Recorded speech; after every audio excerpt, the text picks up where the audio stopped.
Hello, everyone. Thank you for coming out tonight for what is the 11th year of the National Book Awards Festival here at Sam Houston State University.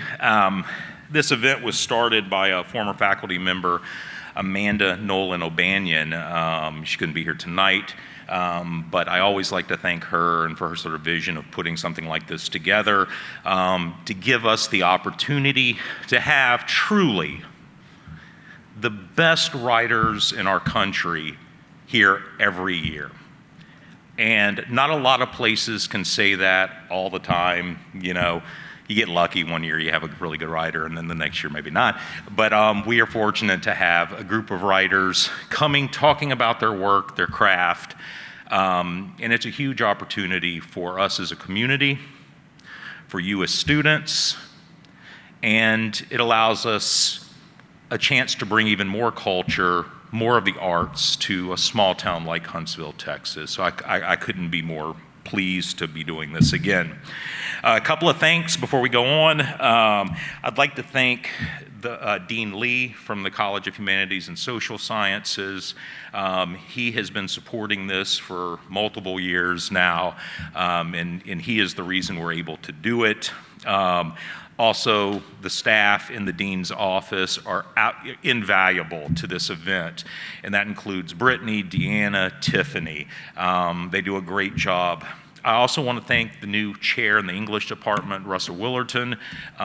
It's so nice to have him here at the university in our department, and he seems to be very supportive of what we're doing with this particular program. So I thank you for being here and your support. I also want to thank Jaron and Lindsay from the department, who have also been an enormous help. And then finally, I'd like to thank all students, but I really want to thank our MFA faculty and our MFA students. I mean, all of you are just, it's so much fun to sort of be around everybody, and I personally really value your presence here, again, students and faculty alike. Okay, so again, thank you so much. I hope you enjoy this. I would like to go ahead and introduce now Natalie Green, who is the Director of Programs and Partnerships at the National Book Foundation. Natalie?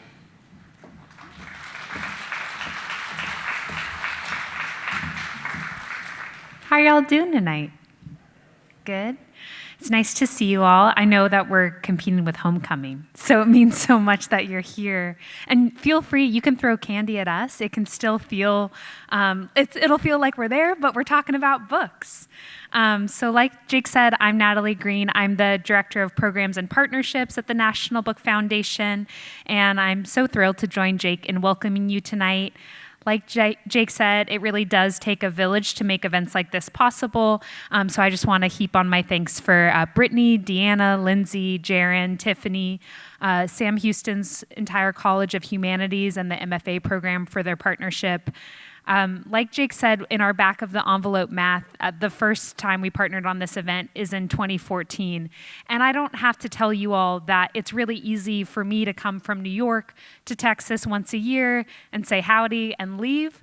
But I think that the work that we collaborate on kind of year-round in Huntsville, it really shows the heartbeat of the work we do at the National Book Foundation. We try to work year-round to reach readers across the country in rural, suburban, and urban areas because, no, come on in, don't be shy, pull up a seat, because we believe, simply put, that books and access to books change lives.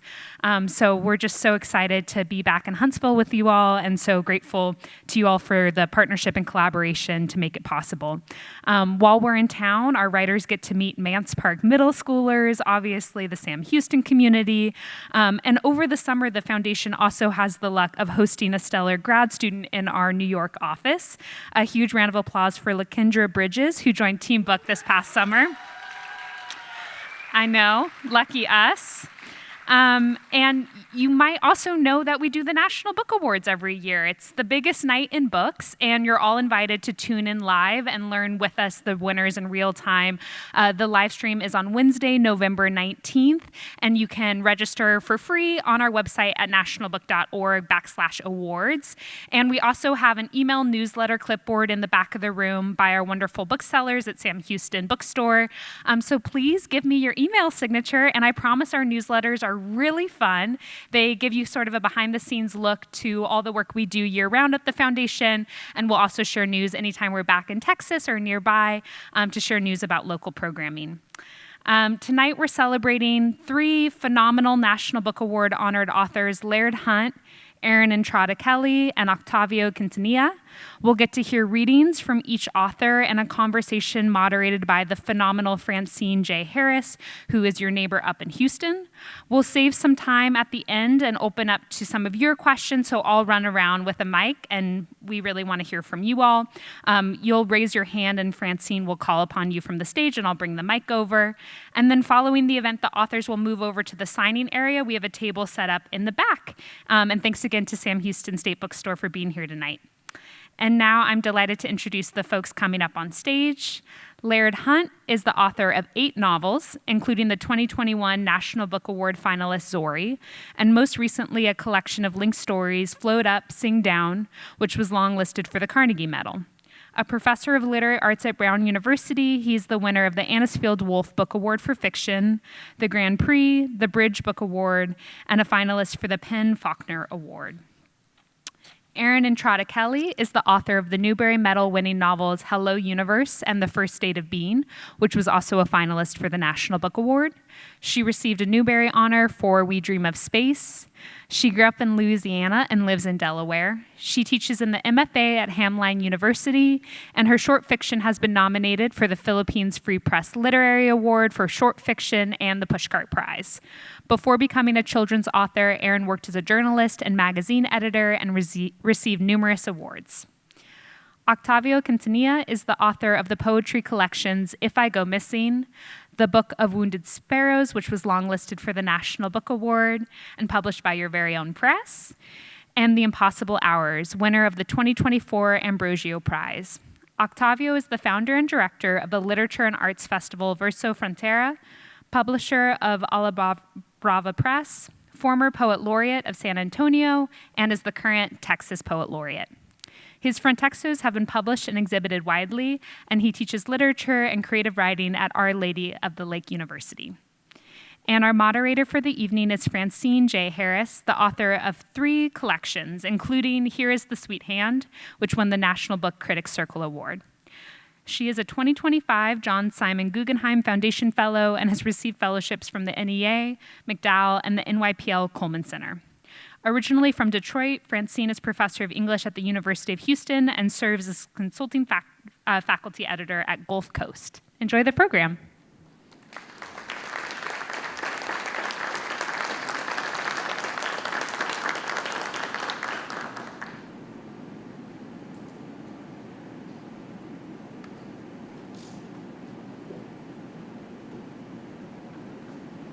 You guys can keep applauding.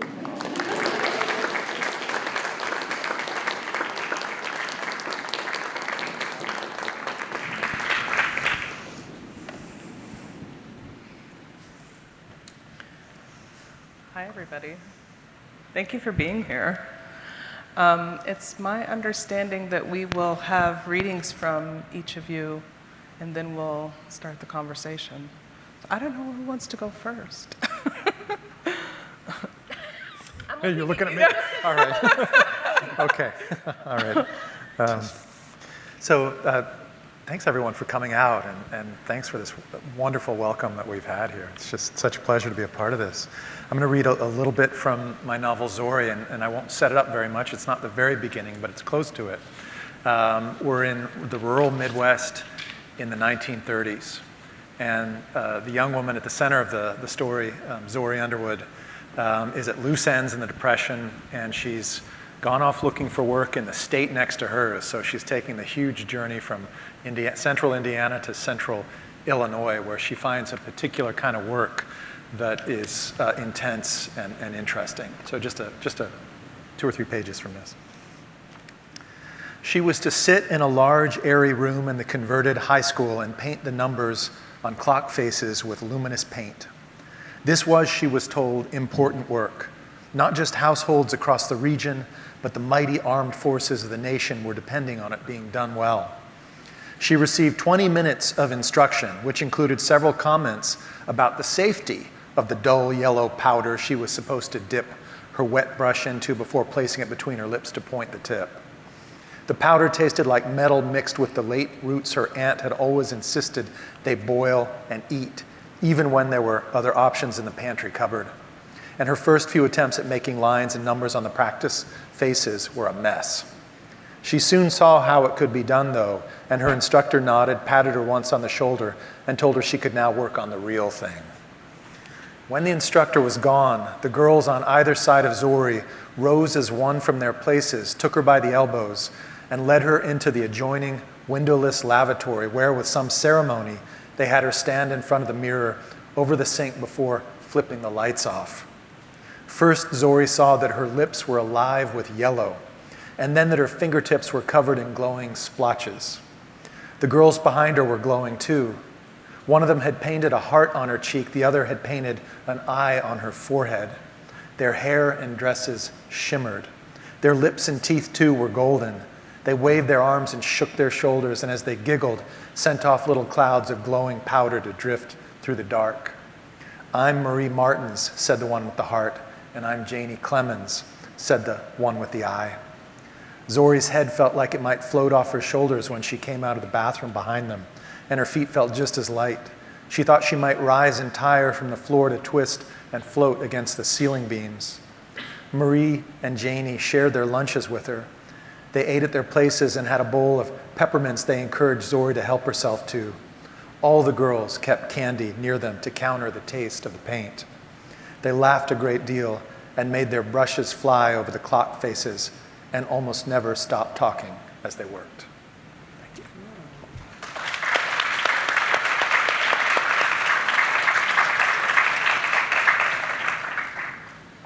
So it's August 1999. It's Michael Rosario's 12th birthday. And Michael has just met a teenager named Ridge who claims he's from the future.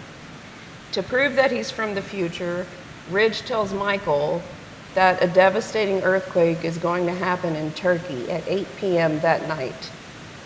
So Michael's just had this conversation with Ridge, and now he's going to watch Wheel of Fortune with his single mother, who he loves more than anything. Michael stared blankly at the screen. He pushed his thumb into the palm of his hand. He glanced at the clock. Where was Turkey, anyway? Last year, during a geography lesson, he'd had to fill in the state names on a blank map of the United States, and he couldn't even do that. Forget knowing the rest of the world. Was Turkey in Asia, Europe, Africa? How many people lived there? What kinds of foods did they eat? What language did they speak? He swallowed, brought both hands together and clenched them into a tight fist on his lap. What were people in Turkey doing right now? Were they sleeping, laughing, dancing, watching game shows on the couch with their mothers? Michael felt a familiar burn behind his eyes, the one that meant tears were forming. No. If he cried, his mother would want to know why, especially because it was his birthday and he wouldn't be able to lie, and then she would worry, and besides, the whole thing was ridiculous, wasn't it? Ridge was out of his mind, had to be. Time travel wasn't real, everyone knew that, but his heart pounded anyway. I think I would be good on Wheel of Fortune, his mother said. It was 7:37. Where's Turkey? Michael blurted without thinking. His mother turned to him. What? Turkey. The country? He nodded. It's in the Middle East, she said, near Syria and... She paused, thinking, Greece, I think. Why? Michael swallowed, just wondering, no reason. What if an earthquake really was coming? What if it was true and he was one of the only people who knew about it? If Ridge was right, if an earthquake was on its way, shouldn't they tell someone? But how? How do you warn an entire country that something terrible is about to happen? Michael's stomach nodded and rolled. I'm going to make some popcorn, his mother said. You want some? He had to do something, didn't he? He eyed the phone on the kitchen counter. He could make a long-distance call, maybe, but he didn't know how, and he didn't know who to call in the first place. Maybe he could ask his mama for help, but how would he explain it? Besides, his mother looked so tired, even right now, as she placed a bag of popcorn in the microwave. She had so many worries, he didn't want to add to them. That's why he was the one stockpiling for Y2K, so she wouldn't have to worry. He wished he'd never gone outside to talk to Ridge. He wished there was a way to forget the things you knew. He wished, he wished, he wished. At 7:47, his mother switched away from a commercial to Channel 5. Guinness World Records would come on at 8. A man was going to balance a motorcycle on his teeth. Michael's knee bounced up and down, up and down, up and down. You're shaking the whole couch, his mother said. Are you sure everything's okay? Yes, Mom, Michael said. He cleared his throat. It's just weird, isn't it, balancing a motorcycle on your teeth? It doesn't make sense. Sometimes things don't make sense, his mother said, especially the strangest things. 10 minutes later, Michael pushed his sneakers deep into the carpet. He could practically feel the ground shake beneath him. He didn't, of course. There were oceans and continents between Delaware and Turkey, but he imagined how it would all unfold. He looked around his apartment. Empty water glasses on the kitchen counter, school pictures on the wall, the fake plants his mother put near the door to give the apartment some life, and saw them all trembling, tumbling, breaking, falling into a crack in the earth. And then he asked himself what he would do if an earthquake hit right now. Would he be strong enough to save his mother? Would he shield her with his body? Was his body even big enough to shield anyone? What could a boy like him do? A boy who did nothing and knew nothing. But the trouble was he did know something. He knew that somewhere far away, a terrible thing was happening to someone just like him. Someone with pictures on the wall and new sneakers and birthdays and a mother. Michael, his mother said, lowering her brush to her lap, tell me what's wrong. He looked at her. Nothing, Mom, I promise. Then why are you crying? Was he? Oh no, was he? When had that happened? Boys weren't supposed to cry, this much he knew. Not even in front of their mamas. That's something babies did, little boys, not men. Michael blinked. That's when the tear fell, warm on his cheek. He wiped it away with his shoulder. I'm just happy about my birthday, that's all. Oh, my little boy, she said. She kissed his forehead. My sweet, perfect boy.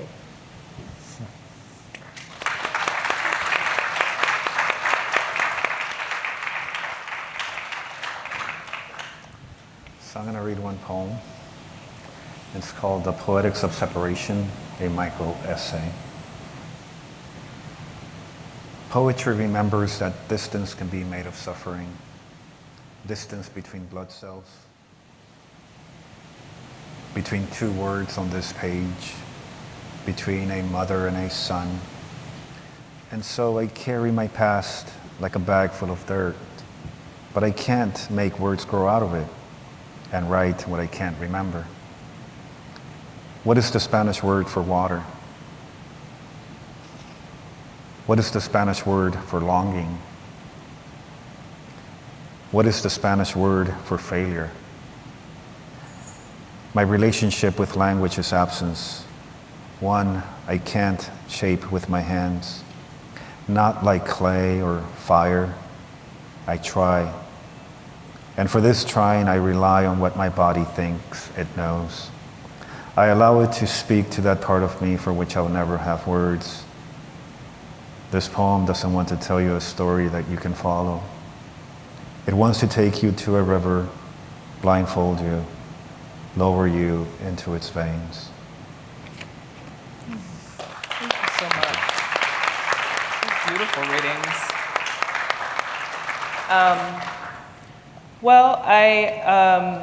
We're all here because you're all amazing writers, and to celebrate these books, these award-winning books. And I imagine there's folks in the audience who haven't had a chance to read the books yet, but will by the end of the evening. So I wanted to begin our conversation, and Laird, I know you did a little bit of a synopsis, but hopefully just to ask you to kind of give a synopsis of each of your books. And even as you were reading it, Laird, I was thinking it might be interesting to hear how you go about choosing a central character and how that kind of directs how the book is written.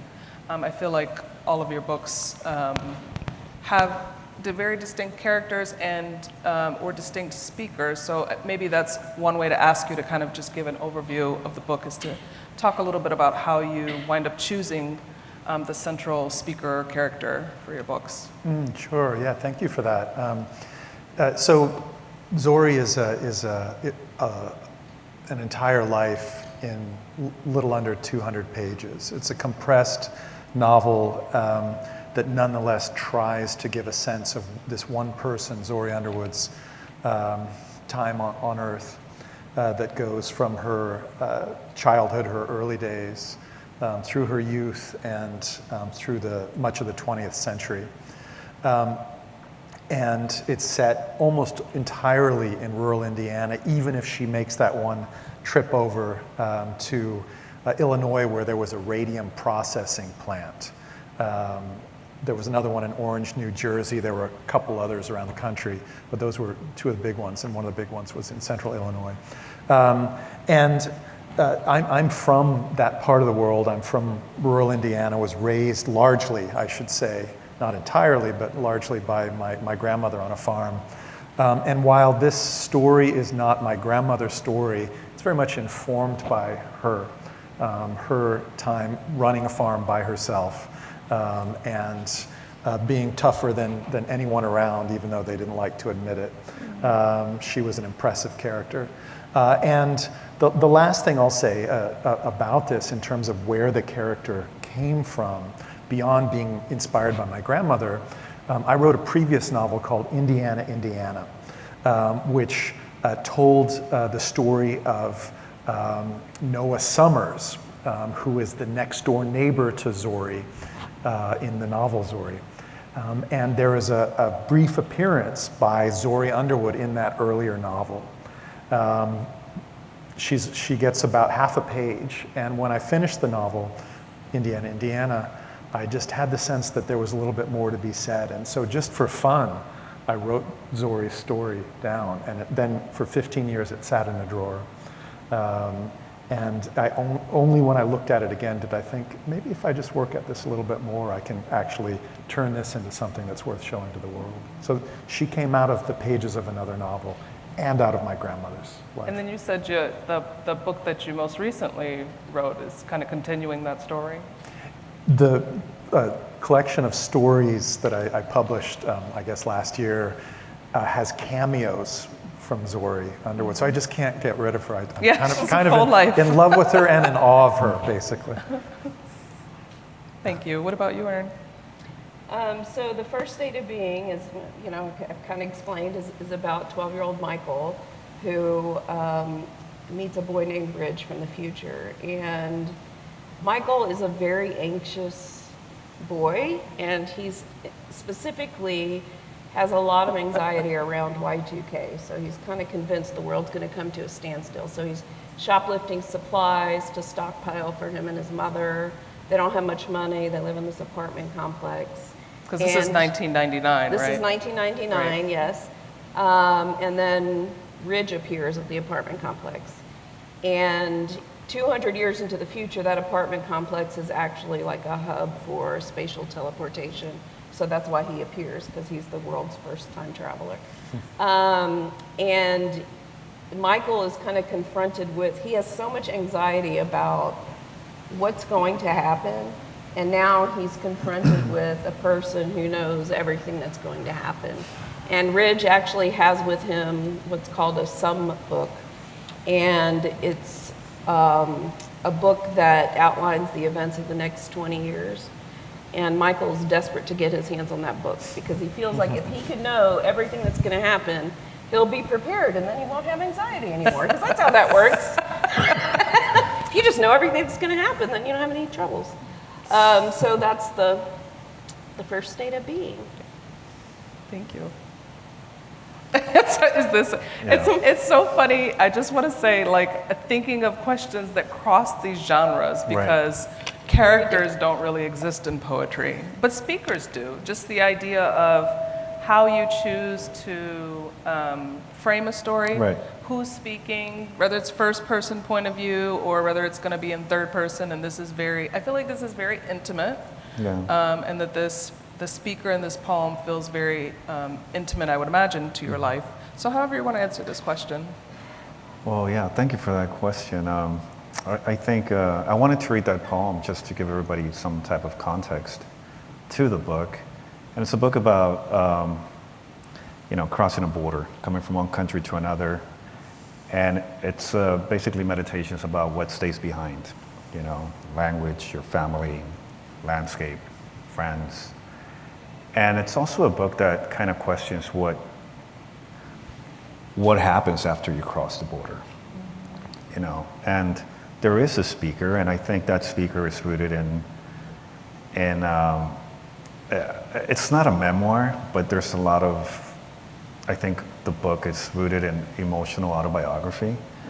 And so the speaker is an adult, a grown man, looking back, trying to give voice to a young boy, who happens to be someone I modeled after my own experience, right? Being 9 years old and crossing the border from Mexico to the United States, and my family staying behind, and my friends, and all, everything. And so the book is that. It's this speaker who is trying to make sense of that experience for that boy. But, as I read in the poem, that sometimes that's impossible to recreate, to figure out or to articulate what that boy was feeling, because, it's a different perspective now. I wanted to, one of the things that I think about in reading all of your books is just the idea of world building. Maybe that's why we're here. I don't know. I feel like it was in the description somewhere. So this is the question about that. And I think people would get really excited about this idea that you could sit down and write something that creates a world that's different than the one that we're in. And maybe something of an escape from our reality, or maybe it's something that teaches us something by comparison. So I'm going to say a couple things. After reading all of your books, it occurs to me that they all kind of wrestle with this approach. State of Being situates itself between the past and future version of a kind of college town suburb in Delaware. Wounded Sparrows travels and navigates Texas landscape and borderland. And the life of Zorrie is very much determined by her fate as a farmer's wife who takes over the farm in rural Indiana. So I wondered, since all of your books take advantage of that kind of setting, I just wondered if you might say something about how setting and place inform these books, but maybe even just in general. Like, I also was sort of wondering if you bring, I know some of you have vastly different experiences than some of these books. Like, you lived in Singapore. I just wonder what the landscapes that you've experienced have contributed to the books that you wrote.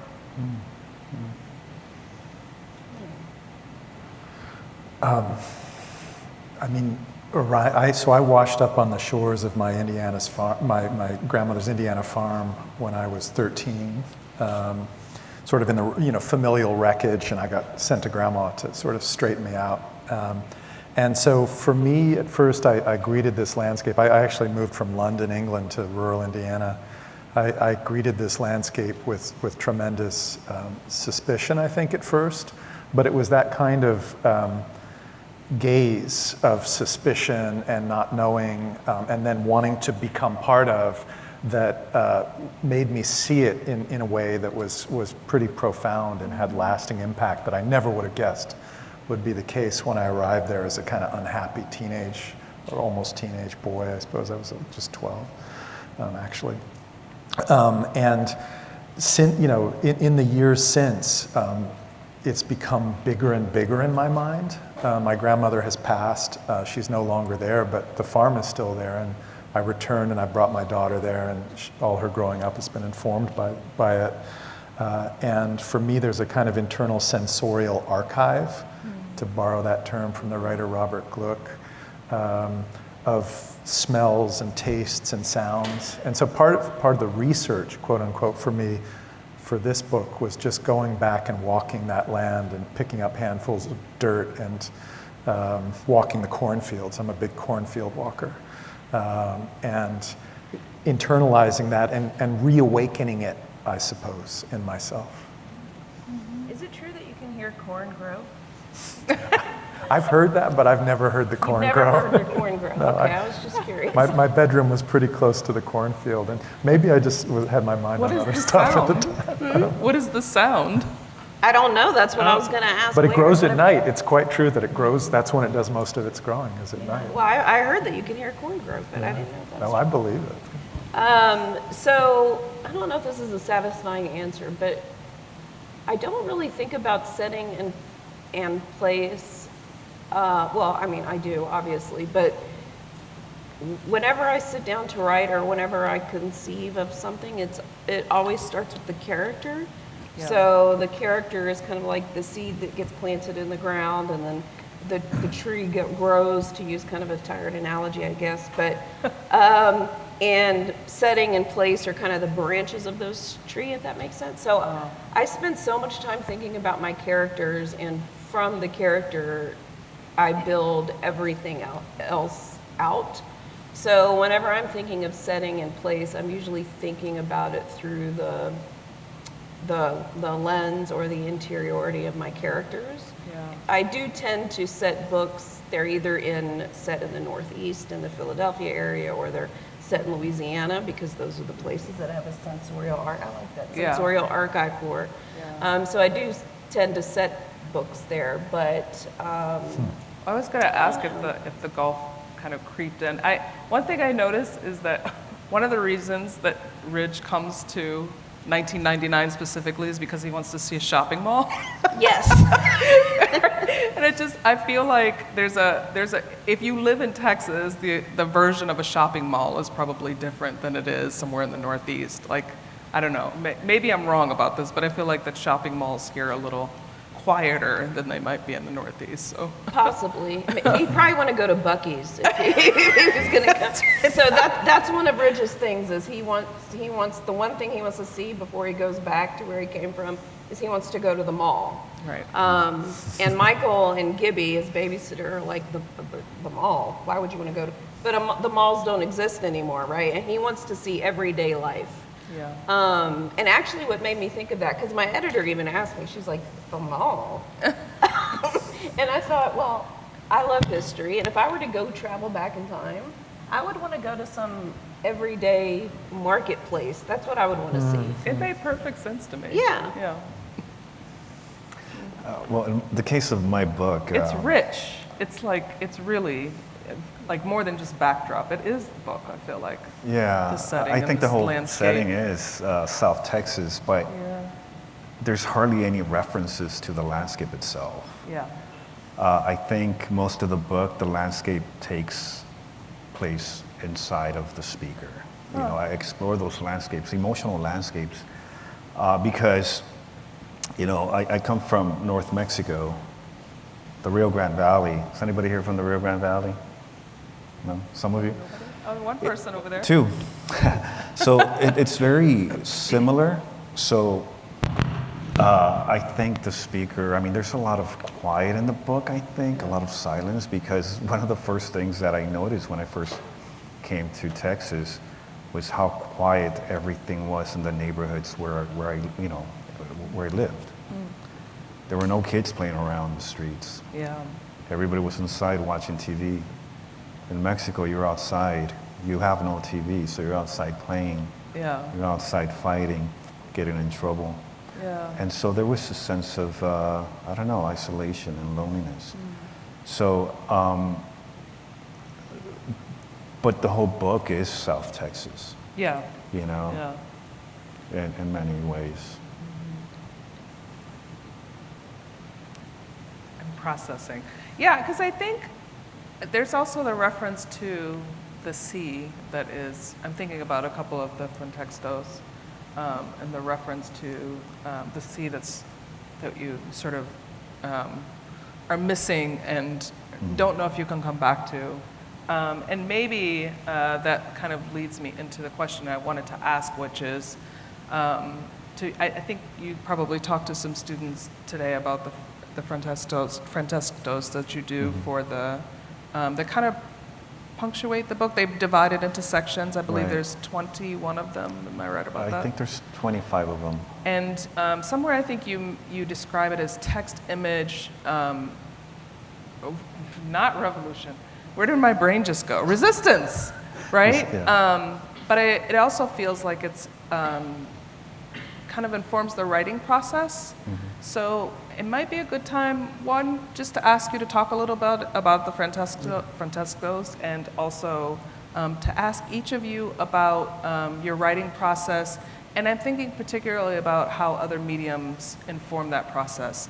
Zorrie makes a lot of mention to Montaña's essays, and the first state of being. I can't stop thinking about Gibby being, sort of hustled along by a tape that's stuck in the tape deck of playing Liberace that she kind of, Neil comes to Diamond. love.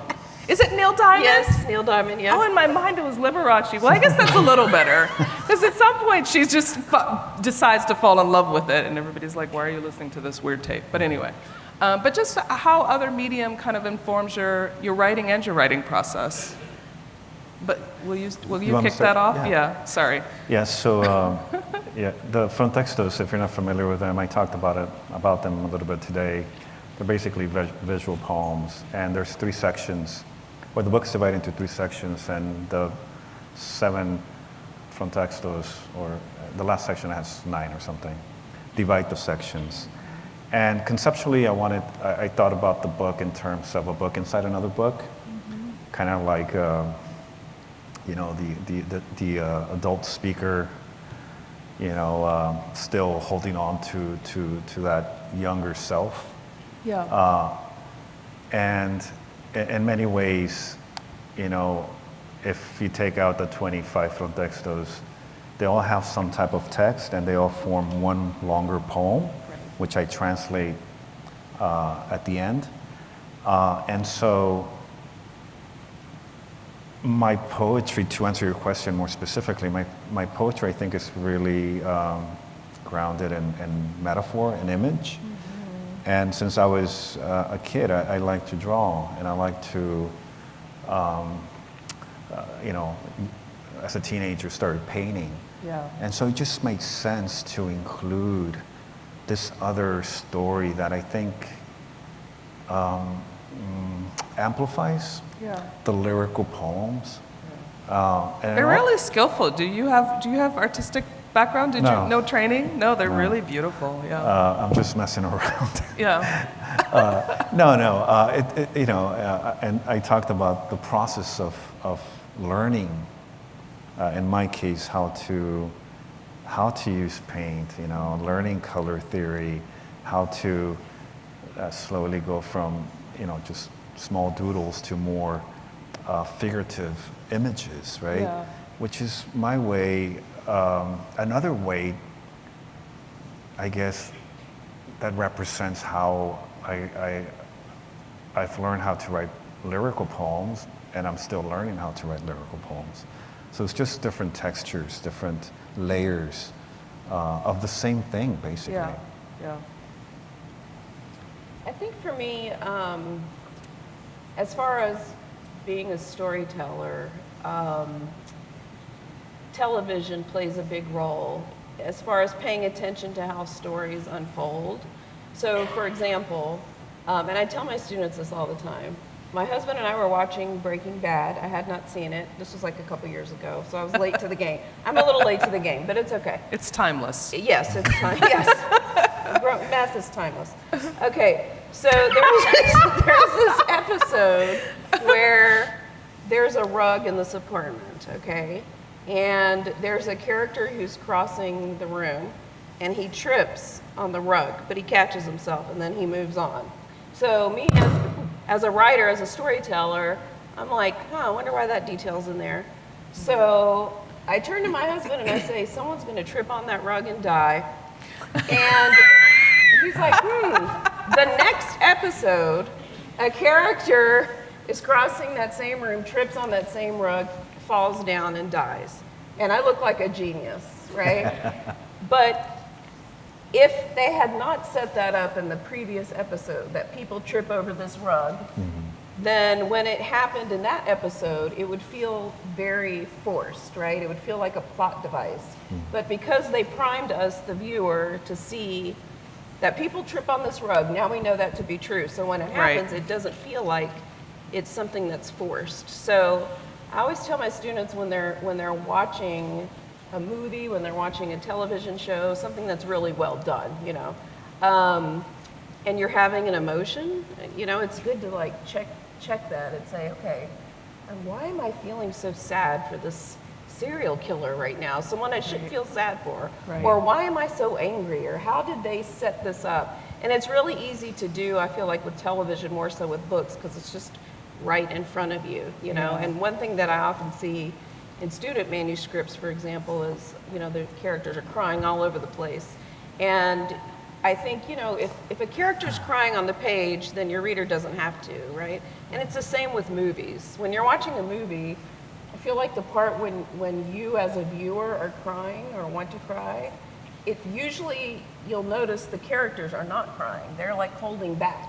They're trying not to. And it's all that tension and suspense is being built up in you as the viewer or the reader. So other mediums speak to me a lot, specifically watching, and television has gotten so good now, right, with the streaming. Like the television shows that were on when I was a kid were crap, but now they're good.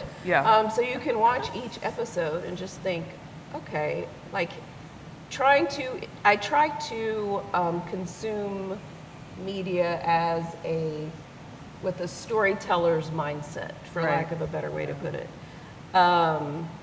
And so it does inform a lot of what I write, as far as how do we make readers feel something? That's the key, always, right? No matter what genre you write or anything, you want them to laugh, you want them to cry, you want them to be scared, whatever it is. How do you do that?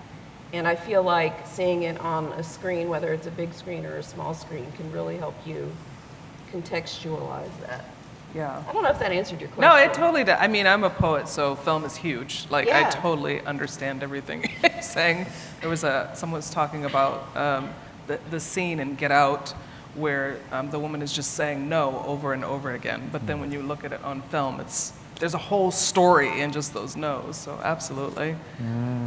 Laird, how do you want to It's funny, I'm going sort of entering memory lane a little bit, because I was a teenager in the 1980s. That was this period when I first went to the farm, and I would watch Wheel of Fortune with my grandmother, and I basically lived at the shopping mall on the weekends, and I had a cassette tape of Prince's 1999. Yes. So I'm coming at this world only one from you need. the opposite direction. They don't know nothing about that. And then, just not to keep bouncing off what you were saying, but my next novel is a complete departure. It's set on the island of Crete during World War II, and part of the research I'm doing for the big paratrooper invasion that occurred in 1941 is registering just how much methamphetamines the Nazi paratroopers had fueling their effort.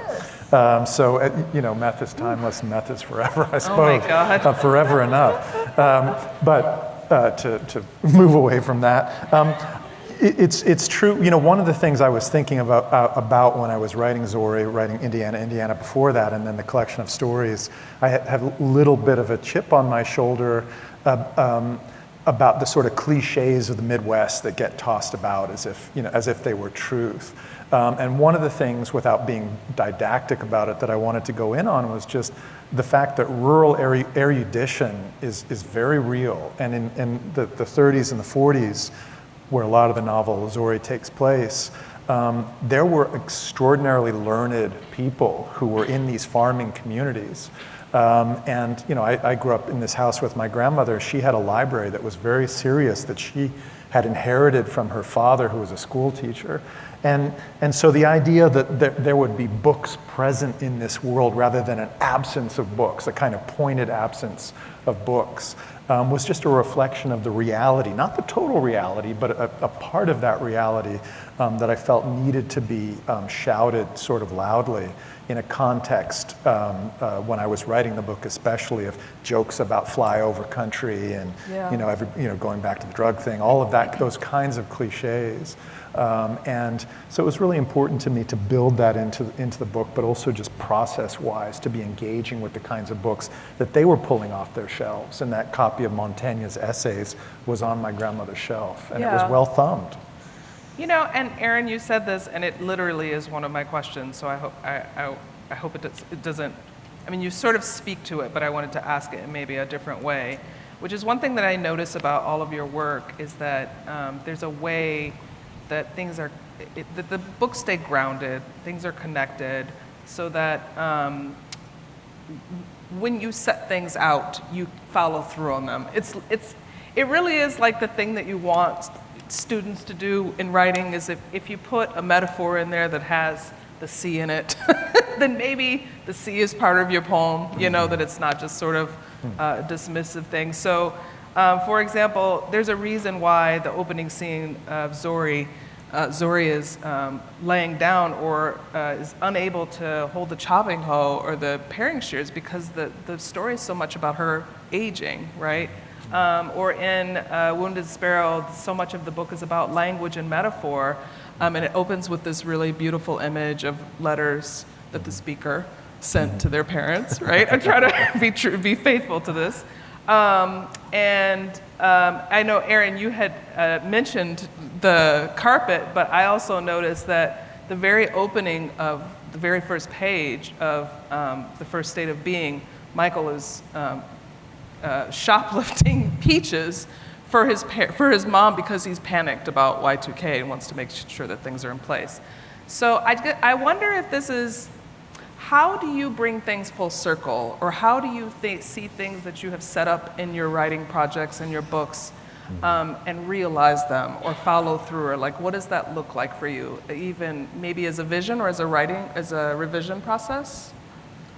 I feel like, I don't know if you two would agree, but I suspect you would. Sometimes you read a student manuscript and it feels like they said, okay, now I need a scene in the mountain. Okay, now I need a scene at the house. Oh wait, I haven't been in the schoolhouse for a while. Now I'm going to have a scene there.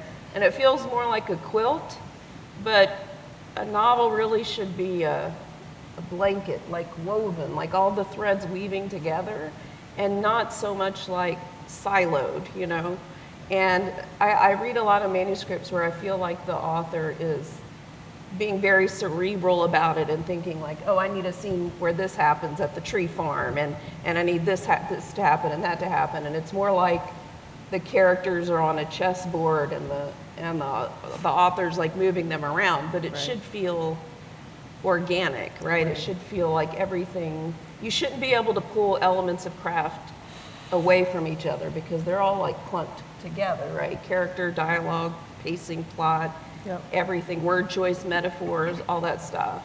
So I think about that a lot while I'm drafting, just to make sure I have, and I have a lot of students who say, well, I get to page 50 and then I have nothing left to write. And I think, well, you need to have threads to pull. You need to have enough threads. A lot of times we don't have enough threads, or we're not thinking about our characters as living, breathing creatures. We're thinking about them as something that exists in our notebook or on the computer.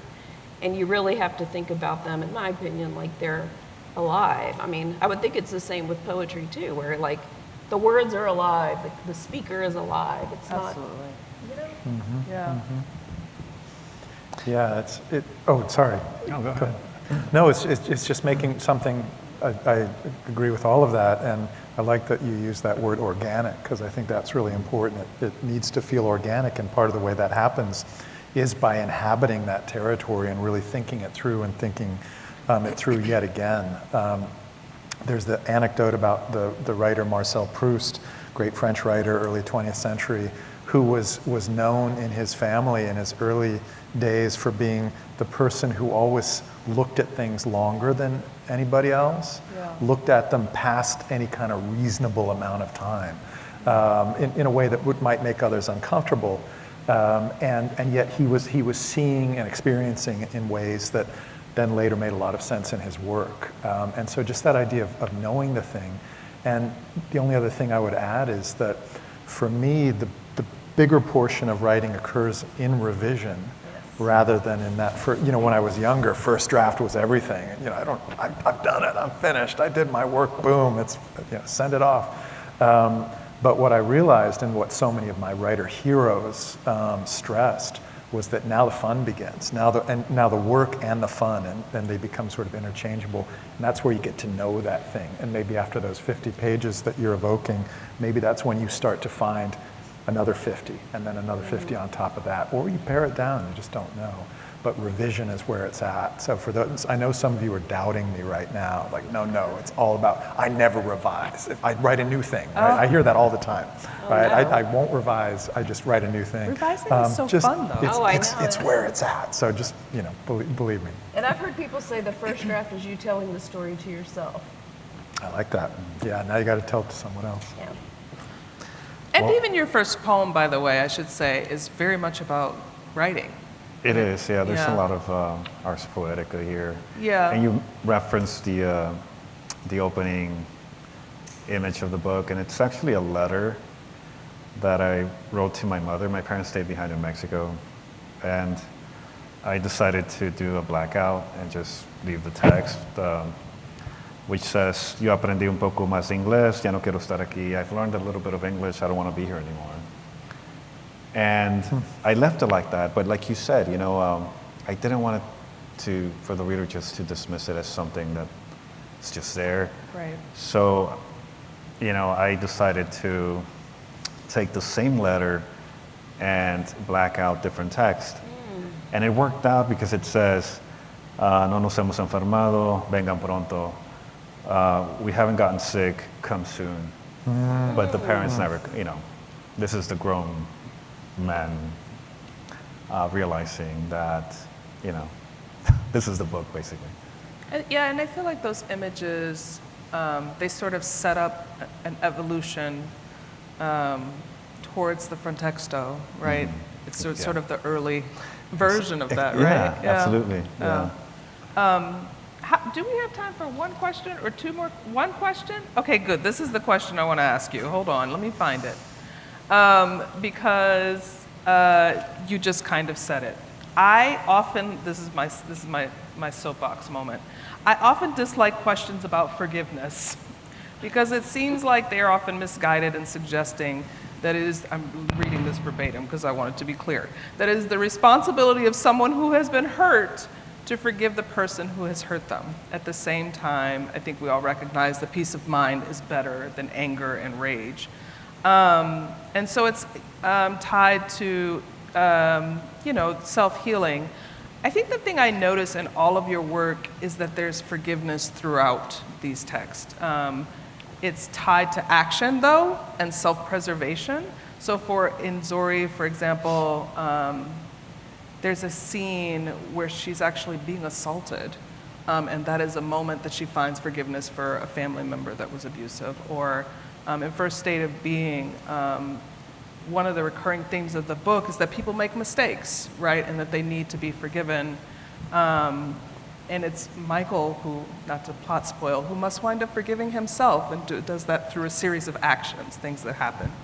Plot spoiling is not a big deal in poetry, so I can just say that there's a really difficult and heartbreaking poem in Poem Writing a Suicide Note, where the speaker sort of has to come to terms with some of the actions of his parents through the lens of empathy. So I guess I just wonder if you could talk about your feelings about forgiveness in general, maybe specifically how it works in the project of writing a book. Does that happen through the poems and stories? Or do you feel like it's something that you sort of have to allow before you begin thinking about characters and narratives and speakers and such? That's a big question. you can answer as much as you want, and then I think, yeah. I have a quick answer, so I'll give a quick. So one thing about writing for young people is I think a lot of times it's the adult writer learning to forgive themselves for the mistakes they made when they were younger, and showing grace and love to the younger version of you that maybe you were not very kind to, at least in my case, growing up, and caring for that young person. I like that. Yeah, and a character like Zorrie Underwood, who's been through, grew up in the Depression, faced extraordinary hardship, suffered at the hands of those close to her, and then also at other moments in her life, and has had, dealt with a lot of difficulty, a bad hand in some ways. But is so has sort of in her DNA this will not just to survive but to thrive, whatever that might mean, has I think a kind of texture of forgiveness that's to go back to that idea of weaving that's just woven through her. And that even if she is going to, there are junctures, one juncture in particular where she allows rage to come sort of roaring in and flooding in, and a sense of extraordinary, a burst of emotion. There's also this quieter, these quieter impulses, and part of that is a sense of forgiveness of the universe, where I live, where I lay my head down each night to sleep, and will until my time is done. And so it's a kind of complex of feelings and emotions, but that's certainly one that is there in her, and that was important to me, and that I recognized in the community, especially in the elders around me who had not had it easy and who did not complain, or if they complained, they did it with a lot of personality, that seemed to admit the quieter emotions and feelings into the conversation. I had not thought of that, but one of the idea of forgiveness. One of the main characters in the book is God. Mm-hmm. And I think throughout, now that I'm thinking about it, I don't think the adult speaker, has forgiven God for separating him and his brother from his family. No. So there is still that, that problem. That tension between the speaker as an adult and God, So is there forgiveness? I think the whole book has to do with that, because the speaker has forgiven the parents, but there's still that conflict with God. I keep thinking too about the frontesto it's one of the, maybe two that are written in English that says, the sea forgives us whether we want it or not. Yeah. Am I quoting that correctly? Yeah, I think it's the sea forgives us even if we don't want to be forgiven. Right. Mm-hmm. Yeah. And I will say, I think one of the most powerful things about literature is its universality, right? And who among us does not need to be forgiven or know what it's like to want to forgive or try to forgive? Or to not be able to forgive. Or not be able to forgive, exactly. Yeah. Absolutely. That we're all just kind of wrestling with. Yeah. Yes. Thank you so much. I think we're supposed to take some questions from the audience. I think I'm supposed to moderate that. So think of a good question. There is a microphone. These are questions. Question has a thing on the end of it. So, you have to ask a question, not say a thing. I mean, you could say a short thing, like a two second setup for the question. Yes. Hi. Yes. I don't know. There it is. Oh, there you go. All right. Yeah. Hi. Now, I'm going to ask, first of all, thank you guys for coming out. But this may be a more noobish question, but especially when Miss Erin was talking about her character visualizing people in Turkey going through the earthquake, I was really able to understand and almost see the character in my mind. So when you guys are writing, how do you ensure that you're being descriptive enough while not being overly flowery, like you guys said, keeping it organic and everything? I will tell you that one of the greatest compliments I ever got is I have a book called We Dream of Space, and they were doing the jacket art, and my editor called me and she said, we're doing the art and we just realized we have no idea what any of the characters look like because you don't describe them at all. And the reason it was such a big compliment to me is because no one noticed until it was time to do the jacket art that I had not described them, because I'm very, very, very devoted to interiority, right? Unless the exterior matters for some reason that, you know what I mean? But I do kind of feel like I see this a lot in student manuscripts as well, where there's a lot of description of what the character's wearing, and they're raking their fingers through their blonde hair and all this other stuff, right? But the interiority is missing. Yes. And that's more important than anything, in my opinion. I thought about that in both of your books, actually, that you could sort of, I mean, universality is through the specifics, right? Yes, But exactly. that you must imagine the specific in order to step into that character, but it doesn't preclude anybody. Yes. Yeah, it's always really important to me to take my cue from the characters. And so I almost all my novels pour very closely through a character or a series of characters' mindset. So I have to ask myself, what would they be describing? What would they be noticing? What would they be pointing out? And maybe it's because I'm that way. Most of my characters, certainly Zorrie, is kind of laconic. She isn't a florid speaker. And so my noticings of the world are not overly done. I'll touch a few things that she might notice, and then I have to stop, even if I want to describe the color of someone's hair or the fact that they had high cheekbones or whatever it is. Zorrie wouldn't say it, so I'm not going to say it. So that's who I pay attention to, is the character. It's like world building through character, right? Yeah. Do you want to say anything about that? Yeah, I mean, I work with obviously poetry, and I always try to, in most of my poems, not all of them, try to locate the reader in some way, Yeah. so they can be grounded, and then I can just take off and be more elliptical, just more linguistically disruptive. So. I also think poets sometimes get wrapped up in describing other people, you know, as opposed to like letting the music carry as it does so beautifully in your book. Thank you. Yeah. Who else? That was yes, a great question. hello. What was your name? Yeah. Gavin. What is it? Gavin. Gavin, thank you for that question. Hi, what's your name? Hi, I'm Octavius. I'm Hi, the Octavius. president of the Writers Guild here at SAM. And I had a question for Miss Erin. So you've worked as a journalist and an editor and a publicist and illustrator and all these different things, and of course as an author, but how all these different fields of work help you see the industry in a different way? That's a great question.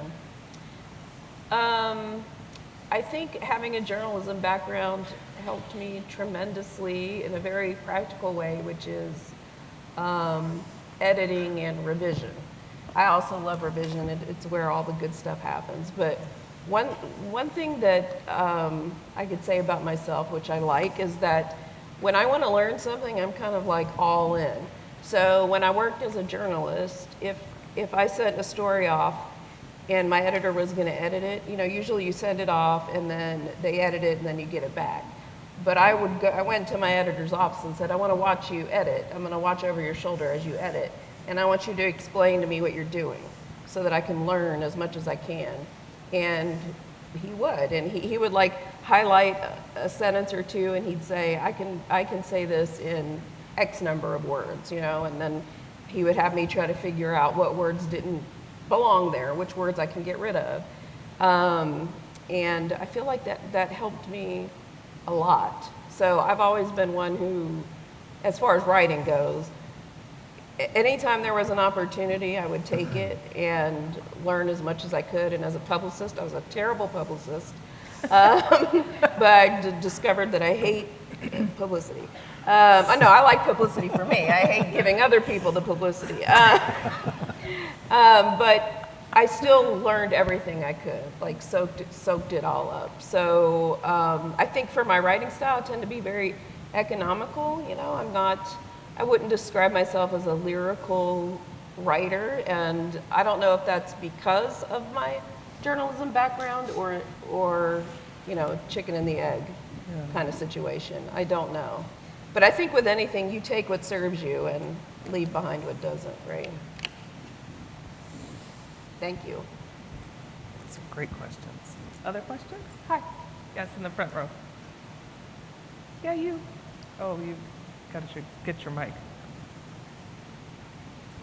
Hello. What's your name? Hi. I'm Alexander, and I was wondering, since a lot of your works deal with, or I guess across the board, your works are dealing with the past and history and time, I was sort of wondering how you tackle that with the narrative aspect of having to tell a story, but also be true to the time period that you're writing in, or the personal history that you're writing about.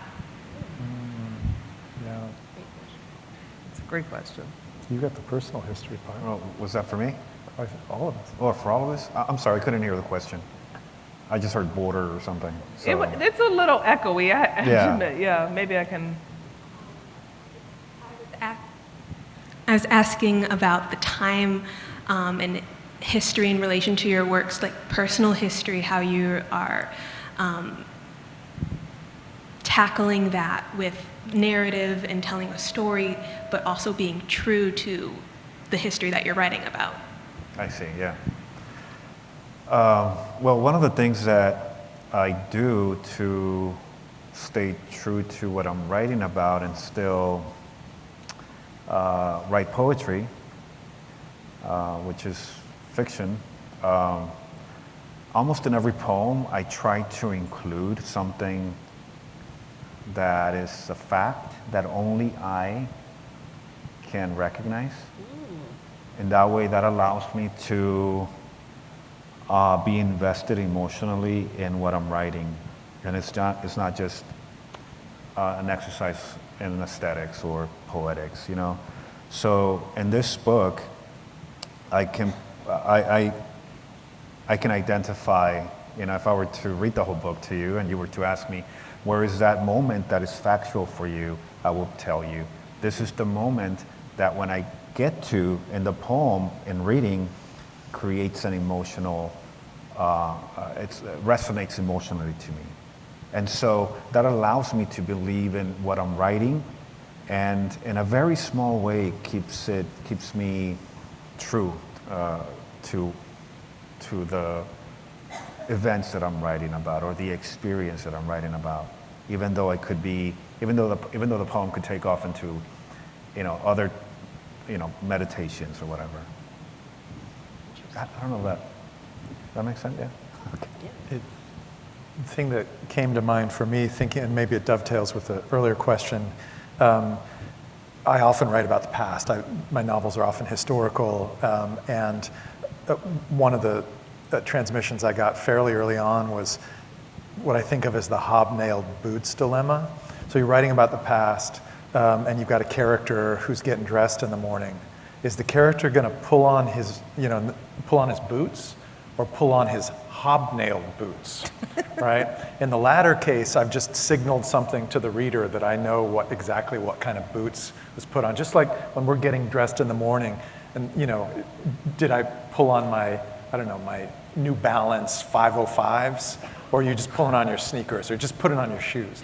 But it goes back to that notion of what is the character seeing and how are they seeing the world. And one of the arguments I often have with historical fiction, and because I did a novel set during the Civil War, is all this business about what all the generals ate for breakfast and what they were doing on that particular day and the kind of buttons people wore. And that can be really interesting, and I shouldn't be so snarky about it.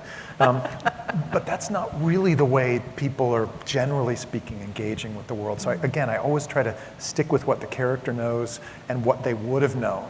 And then even if that makes me leave some stuff out, you have to leave it on the cutting room floor. But I like that idea that you put of being true to the moment or the character, because that's important to me, for sure.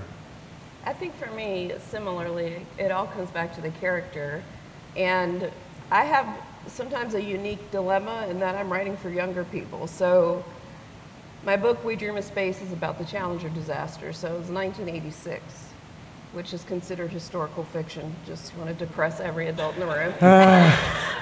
So 1986, as I was writing it, I had to wrangle with questions like, okay, young people will be reading this, and I can't assume they're going to know, for example, what a phone book is. So there's a scene where a character uses a phone book. And I actually asked some people, this was back when Twitter was a, good place. I was on Twitter, and I was like, I posted on Twitter, I'm like, hey, teachers, ask your students, if you have students, like, if they know what a phone book is, and let me know. And the things that I got back were, is it where you call someone on the phone and they read a book to you? Is it a book about phones? Is it a book shaped like a phone? Long story short, they had no idea what a phone book was. But there still are phone books, though, by the way.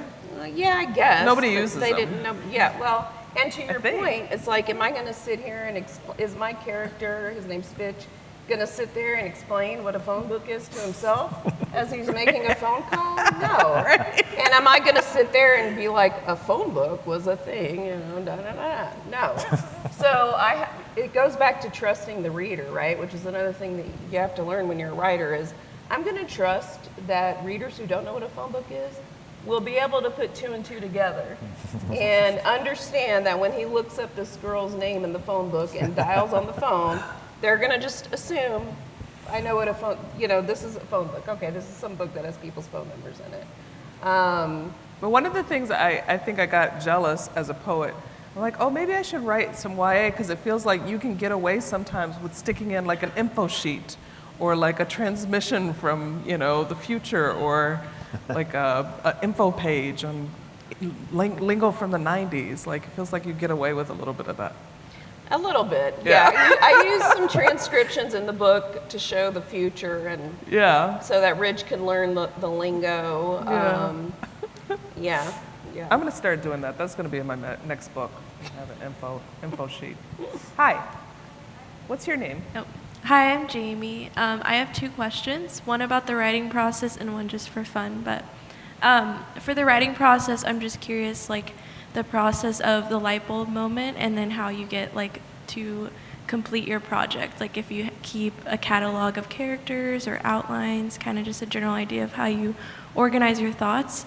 And then my second question is if you listen to, like, a certain playlist or type of music whenever you write.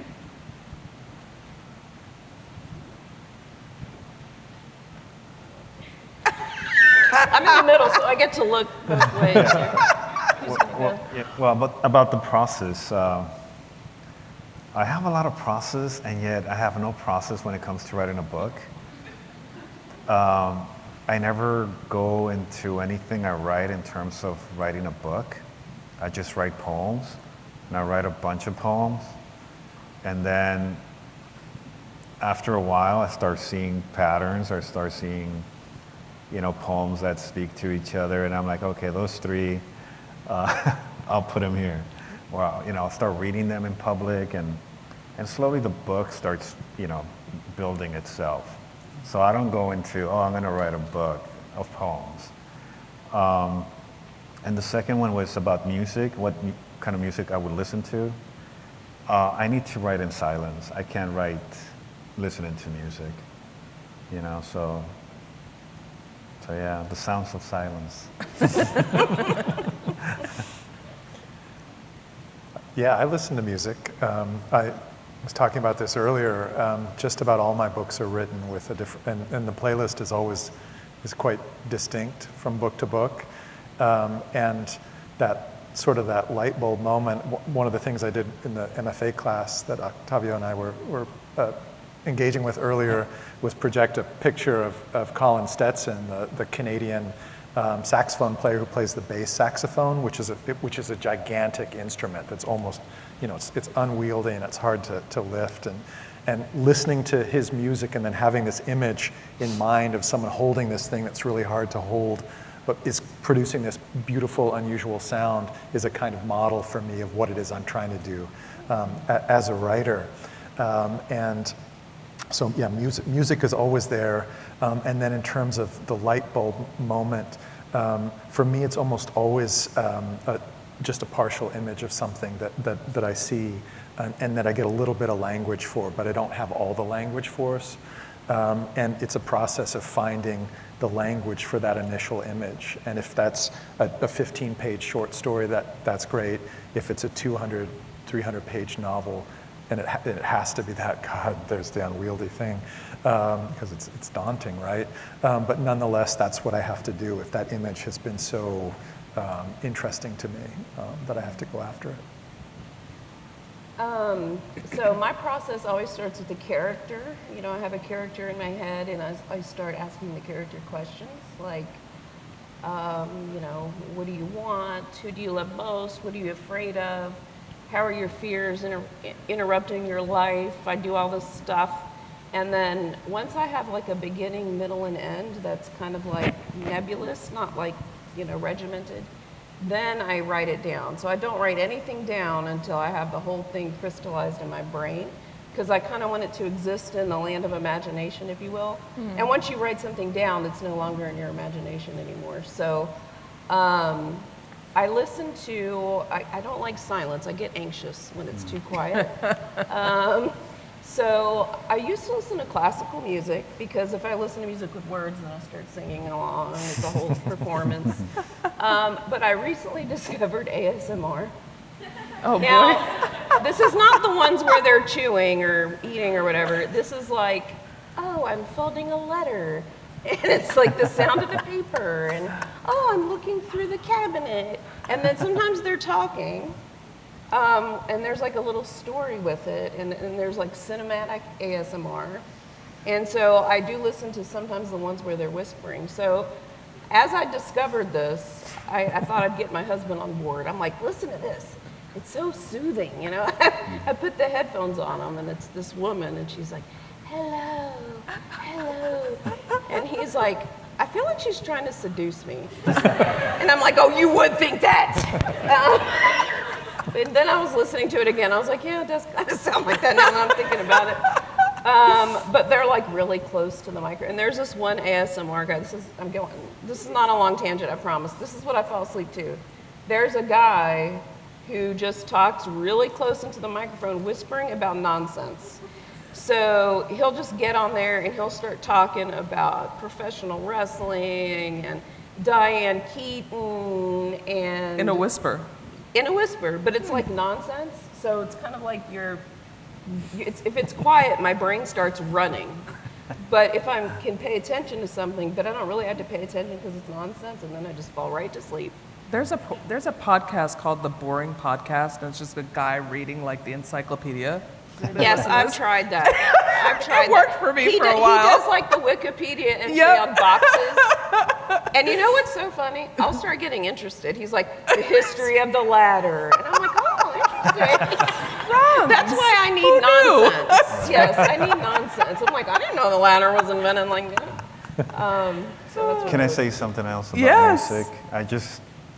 I know why I don't listen to music now, as you all were talking. Because I feel that even though I don't know how to write music, I feel that when I'm writing poetry, I'm writing music. So if I put on a song, that makes sense. the sounds will overlap and it would just be a mess in my head.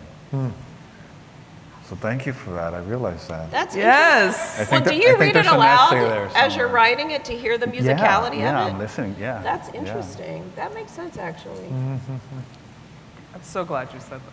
I hate to be the bearer of bad news, but I think we have time just for one more question.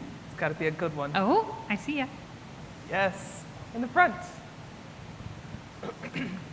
Hi. My name is Gabriella, and the question that I have for you, because I know each of you are professors, what advice do you have for young writers, specifically in college? Ooh. That's tough.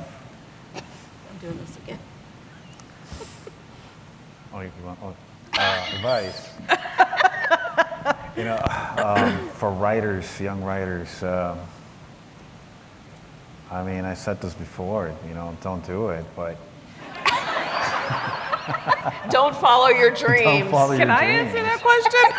No, I think it's for me, one of the things that has worked out as a writer is learning very early on to be patient. It's patience, to wait until you really, to keep, obviously to be writing, but to, in terms of publishing and all that stuff, just be patient, take your time. Until it feels right. Yes, that's a good one. I would say from a practical standpoint, I think it's helpful to live a creative life in general. Open your heart to all creativity, and I just mean when you're reading a book and you're reading something really beautiful and kind of going back to what I was saying earlier, and you're having an emotion, you can stop and say, what did this writer do? How did they bring me here? How did I arrive here? Kind of learning to read like a writer, but also just opening your, I don't know how to say it, but one of the things that bugs me about being a grown-up, besides everything, is imagination. When we think about imagination, we usually assign it to like young people. Oh, he's got a great imagination, Absolutely. And I feel like as we get older and the world beats us down and we're faced with like real life, our imagination fades. Yeah. So I try to keep it alive as much as I can. I'll take like a figure drawing class or piano lessons or a sculpting class, and I realize I'm terrible at all those things, but at least I'm like activating a part of my brain that I don't want to fall asleep, if that makes sense. I don't know if that makes sense. It made a lot of sense. I mean, the work of the imagination is real. Find the people, the books, the art that helps you remember that, and then endure. I guess that's what I'd say. I know you didn't ask me, but I'm just going to say that I pay attention and read. Beyond the things that are on your syllabi, or they'll read those too. But read all of our authors. The first thing that you can do to answer that question is go to the back table and purchase a copy of each of their books. You don't have to that's buy a good mine, answer. but mine is back there too. But please purchase their books. Have them sign their books, because they're all of our authors are going to sign their books. And thank you all for coming. What a lovely audience you've been. Yes. So, Thank you all very much. Yeah, let's give him a all round right, of applause. I think that was No, that's your cue. Francine. Thank you for doing a wonderful job moderating this Thank great you. discussion. So glad that you were here. Everyone, thank you again for coming. And as Francine said, there are books in the back you can purchase, and our authors and Francine, our wonderfully talented moderator, will also be back there signing books. Yeah, again, just thanks a lot for coming, and hope you found it as rewarding, as inspirational as I did. Imagination. Erin says imagination. I've lost my imagination. Thank you.